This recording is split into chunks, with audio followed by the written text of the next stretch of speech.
नमस्कार मेरे प्यारे बच्चों। आज जो गणित का पेपर हुआ है उसमें से कम 90 नंबर के प्रश्न हमारे वीडियो में से आए हैं। कृपया इनको इसकी आंसर की हम डाल रहे उसको चेक कर ले। आपका समय बहुत कीमती है, कल सामाजिक की परीक्षा है, उसके भी हमने बहुत अच्छे वीडियो डाल रखे। कृपया वीडियो को लाइक और शेयर करें, सब्सक्राइब करें। देखो पहला प्रश्न का आंसर है, निम्न में से कौन सी संख्या अपरिमेय है? इसमें सी आएगा √3। फिर से बोल देता हूं, पहले का आंसर होगा सी। दूसरा मूल बिंदु के निर्देशांक, ये हमने कितनी बार बच्चों को बोल बोल के कहा, मूल बिंदु के निर्देशांक 0 0, इसका आंसर होगा ए। तीसरा प्रश्न, एक सरल रेखा पर बने कोणों का अधिकतम योग होता है 180 डिग्री, रेखीय कोण कहते हैं इसे, तो ये तीसरे का ए हो जाएगा। चौथा प्रश्न, एक त्रिभुज के तीनों अंतःकोणों का योग होता है 180 डिग्री, तो तीसरे का सी राइट हो जाएगा। पांचवा प्रश्न, एक चतुर्भुज में कितनी भुजाएं होती है? 4 भुजाएं। त्रिभुज में 3 होती है, चतुर्भुज में 4 भुजाएं, तो इसका बी सही हो जाएगा। छठा प्रश्न, हीरोन का सूत्र है सी, इसका सही आंसर होगा। मैं बोल भी देता हूं, √S S - A S - B S - C, तो इसका सी आंसर होगा।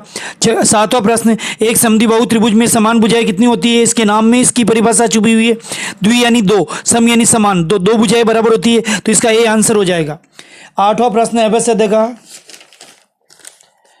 शंकु के वक्रपृष्ठ का क्षेत्रफल है πRL, तो शंकु के वक्रपृष्ठ का क्षेत्रफल क्या होता है? πRL, इसका बी सही हो जाएगा। नौवां प्रश्न, 5 का मिलान चिन्ह लिखने का सही तरीका है, इसका बी राइट होगा।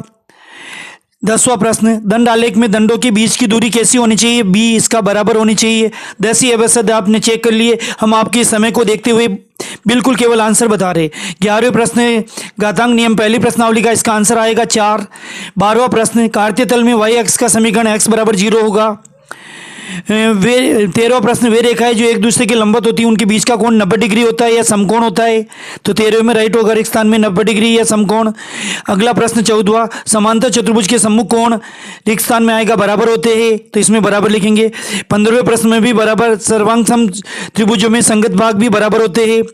16वां प्रश्न, व्यास तथा त्रिज्या में संबंध क्या होता है? तो व्यास बराबर 2 × त्रिज्या, यानी त्रिज्या के पिताजी का नाम व्यास है, तो पिताजी से पुत्र से पिताजी तो बड़े होते, तो व्यास बराबर 2 × त्रिज्या। अगला प्रश्न 17वां, एक त्रिभुज का आधार 7 सेमी तथा ऊंचाई 4 सेमी है, इसका क्षेत्रफल कितना होगा? इसमें 1/2 आधार × ऊंचाई सूत्र लगेगा और इसका आंसर आएगा 14 सेमी स्क्वायर। अगला प्रश्न है, दंडों की ऊंचाई में चर के मान पर निर्भर करती है, दंडों की ऊंचाई चर के मान पर निर्भर करती है, इसमें रिक्त स्थान में मान लिखा जाएगा। अगला प्रश्न है, जिसमें किताब वाले सवाल का के मान वाला सवाल है, इसमें x का मान आएगा, आंसर लिखिए। x का क्या, k का मान आएगा 8, तो ये देखिए k का मान इसमें 8 आएगा। x का मान 3 रखना, y का मान 2 रखना, तो k का मान 8 आएगा, 7 नहीं आएगा। जो किताब वाला सवाल है उसमें थोड़ा सा चेंज किया गया। 20वां सवाल है, इसमें आंसर आएगा -4x कोष्टक में x + y। 21वां सवाल, उसमें x का मान पूछ रहा, तो x का मान 20 आएगा। 22वां सवाल में SSS का नियम लगेगा, भुजा भुजा भुजा और 3 भुजाएं 3 दोनों त्रिभुज की बराबर होगी, तो सर्वांग समसिद्ध कर लेंगे। 23वां प्रश्न है, जिसमें चतुर्भुज के प्रत्येक कोण का मान ज्ञात करना है, तो पहला कोण 48 डिग्री, दूसरा 60 आएगा, तीसरा 120 आएगा, चौथा 132 आएगा। मैं फिर से बोल देता हूं, पहला कोण 60 डिग्री, पहला कोण 48 डिग्री, दूसरा 60 डिग्री, तीसरा 120 और चौथा 132। और 24वां प्रश्न है, उसमें कोण BDC का मान 80 डिग्री आएगा, कोण BDC का मान 180 डिग्री आएगा। 25वां प्रश्न है, इसमें अपन के आंसर आएगा 9 √ 15 सेमी स्क्वायर। हीरोन के सूत्र वाला सवाल है, घुमा फिरा के दिया है लेकिन सवाल वही है। अगला प्रश्न, एक समबाहु त्रिभुज का क्षेत्रफल ज्ञात कीजिए जिसकी प्रत्येक भुजा की लंबाई 6 सेमी है, इसका आंसर आएगा 9 √ 3 सेमी स्क्वायर। फिर से सुन लीजिए, 26वें का आंसर 9 √ 3 स्क्वायर।